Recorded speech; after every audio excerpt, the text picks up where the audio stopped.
Welcome to the Future is Borderless podcast with David Nilsson. We feature top entrepreneurs and thought leaders from around the world, those who bring a global mindset and a unique perspective to their life and business. Now, let's get started with the show.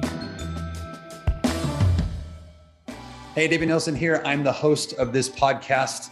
On this show, we connect with business leaders who have what I like to refer to as a borderless mindset, where we can get together and share ideas, new innovations, best practices, things that can be applied both in your personal and professional life.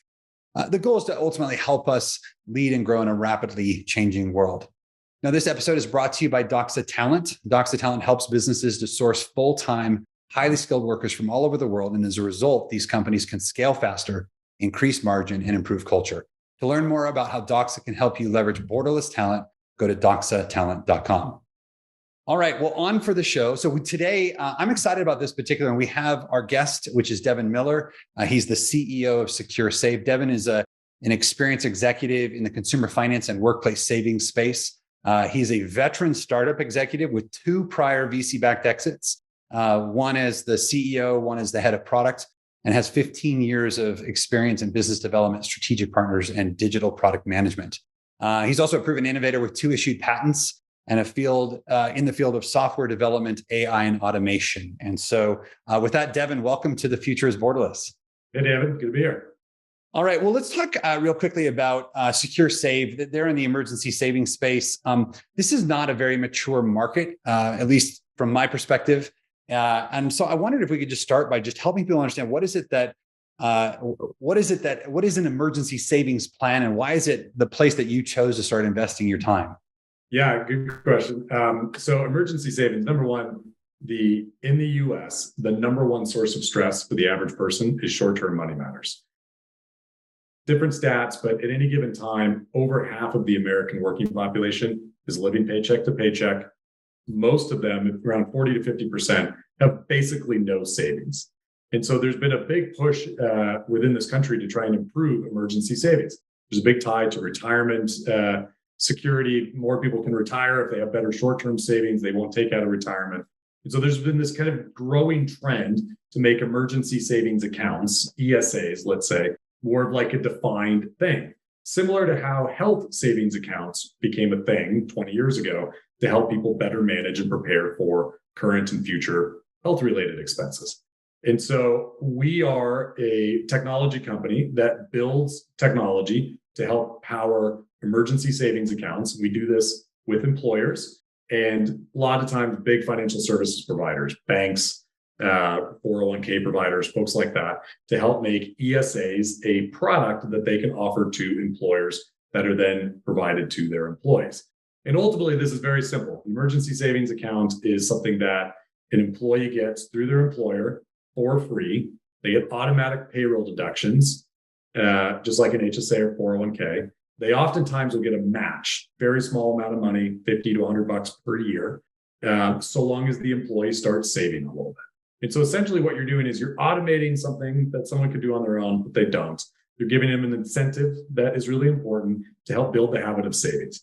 And so we've been at this for just about 2 years, and the product works incredibly well. We get, on average, a 55% adoption, which is just lights out better than almost anything else you're going to find as far as benefits. And we get tremendous engagement. Average employee saves like 80 to 90 bucks per month. Employers give a little bit of a match, but a little bit goes a long way. They really use the app, they stick with it, and people really like it. So what's happening is employers are really starting to connect the dots and say, how do I get my employees to take less loans? How do I make sure they have better financial wellness? How do I get them to stop taking payday advances? How do I get them to participate in a retirement plan? And they're starting to realize that this foundational item of emergency savings is an easy, automated, really high impact way that employees love. And so it's turning into a big new category of benefit. And, you and I both know that benefit decisions often happen like this time of the year. And so it's a bit of a slow category to develop. HSAs were the same way. Retirement plans, 401ks took a long time to develop. But once they get going, it's a very unstoppable force. And so we believe ESAs are going to be a huge category. And if you haven't heard about it before now, you're going to hear about it definitely over the next few years. Yeah, it's funny. I remember the first time that I actually saw the announcement that you guys had raised capital and you were starting to launch the business. It was the first time I had heard of the ESA, and so I've been tracking it a little bit more closely. But you're right. Now that I've seen it, I'm starting to see it talked about everywhere. I want to go back to something you said a minute ago, though, because this was actually my first reaction when I heard about the ESA, which is, if I wanted to save $50 a month, why do I need to sign up for an account through somebody? Like, I would just save $50 a month. So you said that people know they need to do it, but they're not good at it or they don't do it, I think is what you said. Like, why is that? Like, why aren't people just doing it on their own? Yeah, I've been at this, and the bio you read, I've been building product and financial services for a very long time, it feels like. And you got to remember that money is a very ones and zeros thing. It has no emotion to it. But our relationship to money is highly emotionally charged. And so ultimately, even though it is very easy, you go into your bank account, you open up a new account, you walk into HR, you tell them you want to split deposit, and you give them that new account routing number, and it goes in there. Like, structurally, this is not difficult, but emotionally, it's very hard for people. And so people don't do it. I've talked to executives at some of the largest payroll companies out there, and they said the number of people that do split deposits is basically zero at scale. It just doesn't happen. And so ultimately what you're fighting in this is human nature. You're not trying to create necessarily a new category of bank account or new functional process. You're trying to build something that helps people get around themselves. And so the way that we do that is automatic payroll deductions, a custom built app that has tons of behavioral science and kind of emotionally structured features that get people to do the thing that they won't do on their own automatically. And we just take away all the friction. So there's kind of no excuse left. And so signing up for Secure Save is as easy as you get an email from your employer that says get started. And if you click that button, you're basically in with just 3 more fields: username, password, and then identity validation. So instead of setting up the account and going to HR and doing all that work, you get an email, you click get started, and you sign up for the app. Super easy. And so it works super well. And we kind of tailored all that emotional stuff that people have around money, just so that it just makes it so that it feels warm and fuzzy. And they're like, oh yes, this is great, I should do this. And we've made it easy, so they do. Yeah. And it's really not rocket science. It's just what happens when you build something very purpose-built. You really recognize the emotional element of it, and you just focus on the user and exactly what they need to get around themselves, basically. Yeah. You talked about this a second ago, or at least I've heard, because I've done research obviously on the company, what have you. I think I understand why, but you talked about the employers as typically the pathway, right? Why should employers care about savings? I understand why, I've been in the 401k business for a long time. 401ks are an employee retention tool, and you can put a vesting schedule on employer matches. And so that is something I've seen and I'm very clear on. But why does the employer care about this? And why, and are they doing this instead of 401ks or alongside? Alongside the 401k. And it's somewhat his answer to the why is 401k is a great long-term investment vehicle, but people need short-term investment vehicles as well. They need a place to save for basic stuff, replacing tires, unexpected dental visit. I've got a broken dishwasher upstairs right now that's leaking. And I didn't expect that. No big deal for me, but for the average person, that is like a devastating financial event potentially. And so you need to balance the long-term with the short-term. And the mechanics that make HSAs and 401ks work so well, incentives, automation, introduction from your employer, can be leveraged to make short-term savings work very well as well. So that's in a nutshell what we do.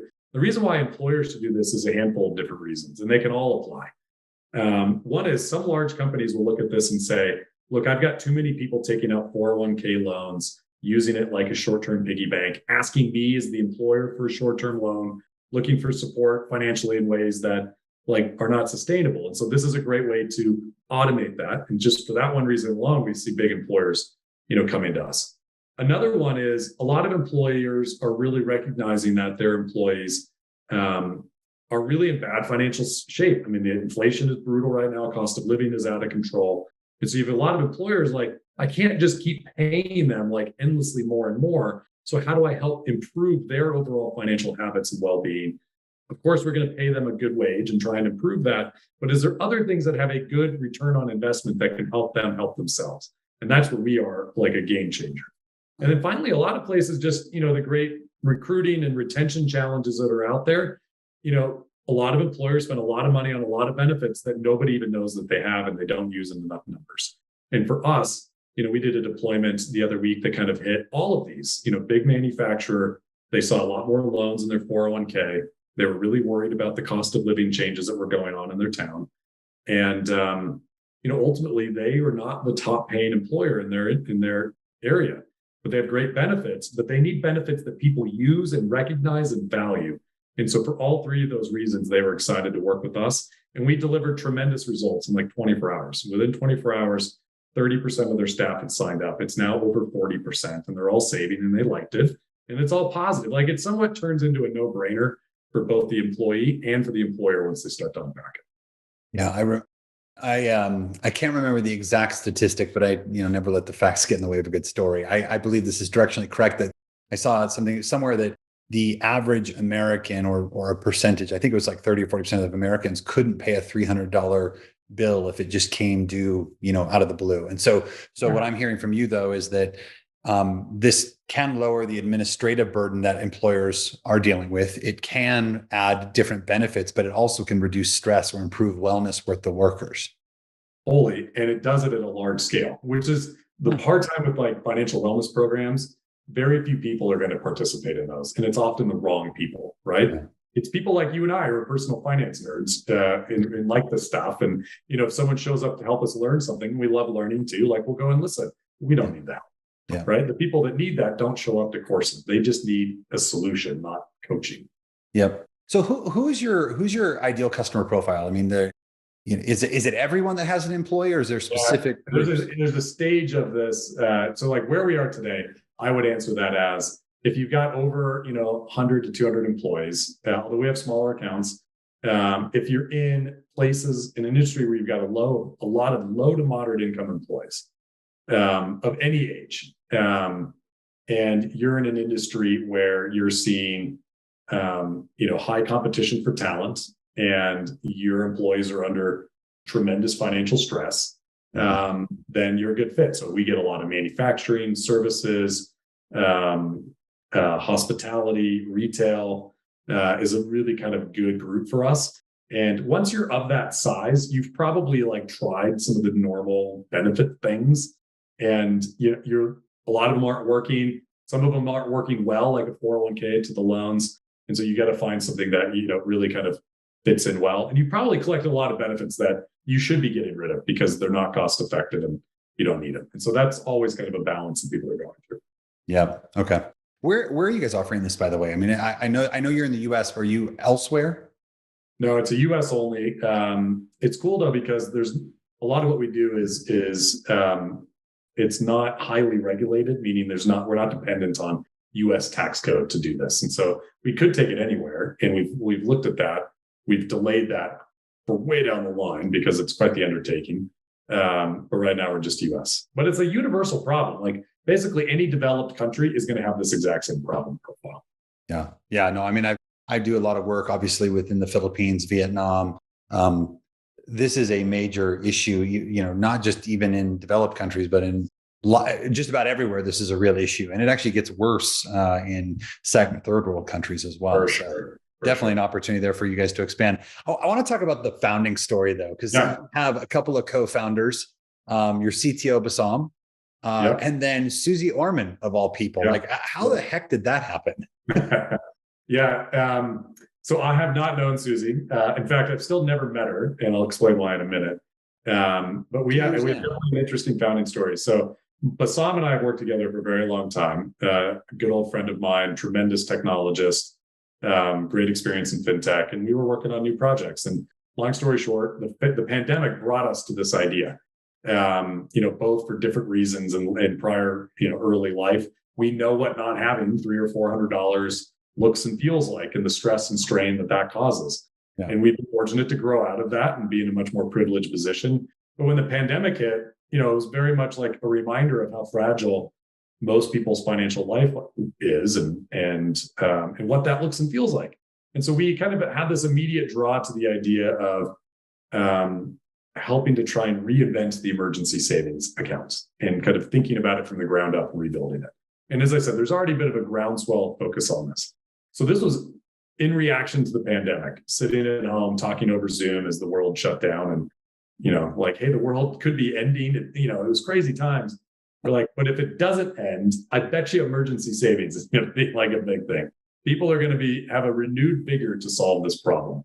Yeah. And so we've done, a number of startups in the past, Bassam and I, and we have good relationships with VCs. I remember I sent this email probably like May of 2020 to a local VC that we've worked with in the past in prior projects. And I think it said something like, not sure you're still starting companies during the end of the world, but if you are, I've got some great ideas I'd love to share. And I think after the pandemic rights itself, there's going to be tremendous opportunities.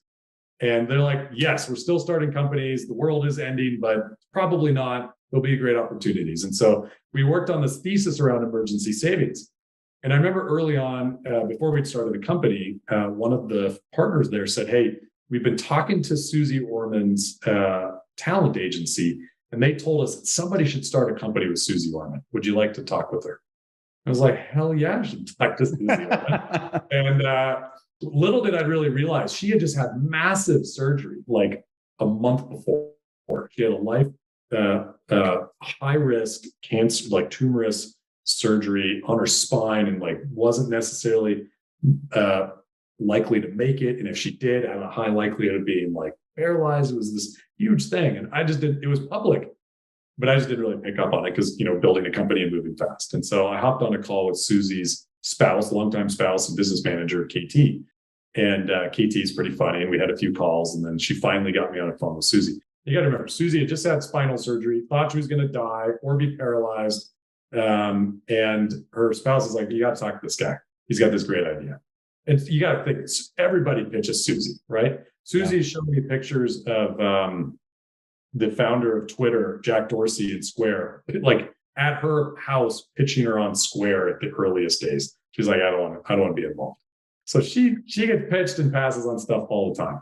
So somehow I ended up on a phone call with Suze, pitching her on emergency savings and Secure Save, and telling her the story and the vision and things like that.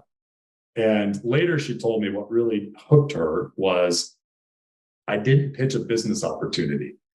We pitched a vision for what the world would look like in 10 years. What if everybody had 3 months of emergency savings? What if you could help make that happen with us? What if we build a brand around emergency savings in the same way that TurboTax built around tax or Credit Karma around credit?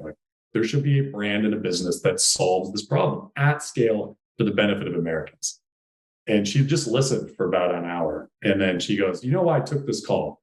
I laughed to myself. I'm like, I have no idea why Suze Orman took this random call from me. And she goes, it's because you were smart enough to name your company Secure, because that's the goal of money, is to feel and be secure. And basically hooked her in one phone call. Wow. Which was completely unexpected. And she's been fantastic to work with. Has been a huge game changer to us. But the big lesson learned there was, have a big vision, tell the story of it, and shoot for the moon. I mean, I would have never thought to have somebody like her as a co-founder and involved in the business, but took the opportunity and made my shot, and it worked. It was great. Well, and no pressure since you passed on Square. Yeah, no shit. That's an incredibly high bar. But she's cool. I talked to her even this morning, and she's like, let's not forget why we're doing this. We're doing this to change the world. The business outcome will be what it is. But if we change the world, then value creation will occur. But change the world first. Wow. Now, why haven't you met her 2 years later? Yeah, great question. So she had that huge surgery. She was at hugely high risk of COVID, and rightfully was pretty much in lockdown. And she's had a number of other little setbacks and challenges. And she's in a spot where she's got to put her health really high. And so we've tried to connect here and there, but she's in pretty hard lockdown. But you would never know it. She's on CNN and CNBC all the time. She's still doing all sorts of stuff. She just did a huge deal with Amazon, releasing all her own shows. But she's kind of been, doing it like we are from Zoom, making the best of the world as it is. So amazing. Well, I love it. Well, I want to talk, we've gotten a chance to cover Secure a little bit, but I want to talk for just a second about just some of the ways that you approach entrepreneurship, leadership, things of that nature. But something that you talked about a moment ago, which I think is really interesting, and something that you and I have in common, is that we run 100% remote organizations. Yeah. You started this thing in the pandemic. I'd love to know, like, how was that different? And then I want to go into remote here in a second, but let's start on the pandemic. So you started this then, like any unique challenges inside of that? Yeah, one example is fundraising. No VC was used to 100% fundraising online. Oh yeah. And then we were a crop of startups that were born. I mean, my co-founder and I have built venture-backed startups, and we've done the old way. And so we also had to kind of learn the new way as the VCs did. But the advantage was to the entrepreneur, I think, a little bit more. So that was interesting. We went out to raise money in September of 2020, and in 90 days, it was actually 100 days, like calendar days, we had closed on a $3.5 million seed round, pre-revenue, pre-product, 100% on Zoom calls. And during no boardrooms, no ties, no travel, no socks, no shoes, right? Just sitting at home, zooming it in. And so it was an incredible, different experience. So that was really unique. But yeah, I'm a big fan of remote first, but not remote only. So we have a mission, vision, principles document that we share with all candidates, and we review as a team, like line by line. It's only a 2-page-ish document, every 6 months, and we kind of retrain each other on it, talk about it, and edit it if needed. We wrote it at the very beginning of the company, and we very specifically say we were remote first. And I think there's big distinctions in how people do remote. So we still get together every 4 to 6 months. We just this week had our offsite, all company invited. We only had one person who couldn't make it due to her honeymoon. So everybody was there. And we have a very set kind of way that we do those days. We also have WeWork memberships. And so we'll kind of move in and out of WeWorks, not very often, but we'll get together if need be. But yeah, I mean, part of it is because we couldn't do in person for so long, you kind of have to lean into one or another. I think that definitely gives companies an advantage if you can do that from the beginning. Now, I know you guys, for your company, moved into it, which is a totally different ballgame. Oh, yeah. So I feel thankful that we could do this from the ground up in the start. But it changes everything. It changes how you build culture. It changes how you hire. It changes how you administer the company in basic ways. Changes how you think about benefits. Changes how you think about travel and desks and setup. So you really have to fully embrace it for sure. I think that's the problem with so many companies. It's not that they're not embracing remote. They're not embracing. Amazon, I think, is a good example of doing it well. They recognize that their entire operating model has changed, and they're at least recognizing and trying to embrace it. Versus companies like JP Morgan Chase, I think, is a good example, or BlackRock, who are trying to get people to go back to the old way. And it's just not going to happen. Yeah. You've got to think of a new way of operating your business and fully lean into it. Yeah. And we have the advantage of having no other choice of doing that. But it's definitely I think we have an advantage in recruiting. We have an advantage in our cost structure. We have an advantage in the speed. But you definitely have to be incredibly thoughtful on the way you approach your culture development. But you should do that anyway, whether you're full in person. It's all just standard stuff. It doesn't change the priorities. It changes the delivery mechanism, right? It's funny. I have one business that I started 20 years ago that was fully centralized and now is fully remote. That transition is tough. Yeah. When we started Doxa, we were full remote and have been ever since, right? And that is to your point, it's so much easier when you get to start that way. But it's funny because I see so many people right now that kind of have an identity crisis. They're not I think there are some workers who want to be in an office full time. It's part of their social network. It's part of the way that they learn. Totally fine. That employer who's all in an office is going to have an advantage there. There's also the full remote, but when you're in between, it's the most expensive. You're not committed to either, and you have to do both. It's really hard. So I like the idea of remote first as a principle, though, because I do think that the in-person connection matters. It just can't be every day. Well, we recruited 2 people into our company, and they both came from the same company. And that company was remote only. They never got together. And not that we get together that often. It's measured in months, not weeks or days. But they're this is a pronounced difference in that approach. And it costs money for sure, but I think the benefit is tremendous. So I totally agree. Devin, how have you evolved as a leader? If you look at yourself 15 years ago, your first startup, Like, how are you different today that you think is important to sort of call out for this audience, which is primarily entrepreneurs? Yeah. I mean, I'm sure a lot of people that listen to this are repeat entrepreneurs like you and I. And one thing that I think I've learned is to not be so damn stressed out. It's my wife would recognize that this time around, I'm much more level-headed and calm. Now, fair, I think I'm at a different point of life, and financially, like it seems less risky. But at the same time, I think it was less risky then when I had less kids, less expenses, more time horizon to recover from failure. Like, I don't know if I'm actually less risky now or then, but I'm definitely way less stressed. And I think that attention to mental health and sustainability of life and work-life balance and work-life integration, whatever you want to call it, is so much better now than it was then. Yeah. And in like clear ways. I mean, I was 20, 30 pounds heavier then than I am now.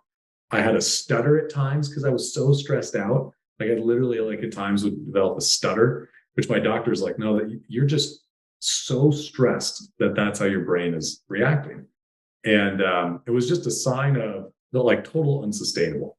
So I think that like by far is the biggest difference. I mean, definitely I've learned little things over time of just how I approach the business. One is, when we started the company, we wrote mission, vision, strategies, principles. Like this is our strategy, priority 1 through 7. This is what we're trying to accomplish. And this is what we hope to change in the world.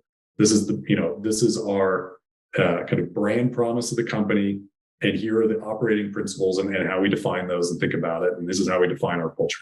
Honestly, that document is 96% of the same as it was when we wrote it 2 years later. And it's like phenomenally important in how we recruit and manage and work with the team. And it's so cool to be able to see how autonomous they become in a sustainable, repeatable, similar way, right? And that was by design. So that's another hugely important thing. I think we're much more intentional about the culture and how we organize it. The other thing we did in the beginning, and we did PR FAQ, which is the Amazon press release and frequently asked questions like, imagine the end result of what you're doing and work backwards. Yeah. So I've never worked at Amazon and there's definitely pros and cons to their culture, but I like that thing that they do, the PR FAQ and work backwards. So we did that with SecureSave very early, Bassam and I wrote a PR FAQ, put together, kind of the working backwards, what would have to be true for this to be successful. And we still share it. And honestly, it's changed a decent amount, but I would say 75% of what is in there is still what we're executing and trying to work backwards from today to implement. And so I think that like framework-based starting point and working backwards mentality is definitely something I've done differently. And so I think those are probably the two biggest things that I've tried to be much more intentional with frameworks and just don't be so damn stressed out. It's funny. One of my earliest, what I would call, I don't know if they were really a advisor, but someone that I would consider a mentor, influencer for me, said once you write a business plan, it's wrong, and just embrace the fact that you have to be flexible, be intentional, but be flexible. But I will say, I love the fact that you say reducing your stress has helped you be more effective, when in fact that's what you're trying to do is secure save. So yes. Well, fair. Yeah, I hadn't thought about that. Interesting connection there that, I don't know if it was intentional or not, but I love the fact that that's the case. So, well, hey, I know we're getting close to the end here. I'd love to maybe just go back to the business because, we talked a lot about why you started it and the journey that you've been on there. But what is one thing that you'd like the people that are listening to know about Secure? Yeah, I think just walk away with the knowledge of emergency savings account sort of thing that your benefits team should be looking at, especially if you've got a lot of low to moderate income employees. I also would coach people on, remember what it was like to be poor and broke, and what not having $200 to replace a flat tire might look and feel like. A lot of us are in a much more privileged position these days and don't have those stresses. Your employees sure as heck do, though. And a lot of them aren't going to talk about it. Even ones that you think are fine, well, they make $100,000 and I know their spouse makes good money too. And they seem like they're really well put together. They're well educated. A lot of those people are completely at their wits' end financially, and they would love to be helped. And, there are solutions out there, and this is one that I think would help them. But regardless, people are really in a bad spot financially right now, and it's not likely people listening to this call. But have some empathy for what other people are going through, but also know that it makes a sound business decision to get them in a better place. Less stressed, better prepared employees are going to show up on time, work harder, be better retained. They're going to be appreciative that you help them, and they're going to remember that. So I hope people at least look to solve that problem, because ultimately, whether they work with us or use our product, our mission is to help people feel and be financially secure. And I hope that other people embrace that mission and try and help their employees. Awesome. All right. Well, we'll leave it there. We've been talking with Devin Miller of SecureSafe. Devin, where can people go to learn more about the work that you're doing? SecureSafe.com. All right. Thanks for being on the show. Thank you. Thank you for listening to the Future is Borderless podcast with David Nilsson. Be sure to click subscribe to future episodes so you can hear from more top entrepreneurs and thought leaders. And we'll see you again next time.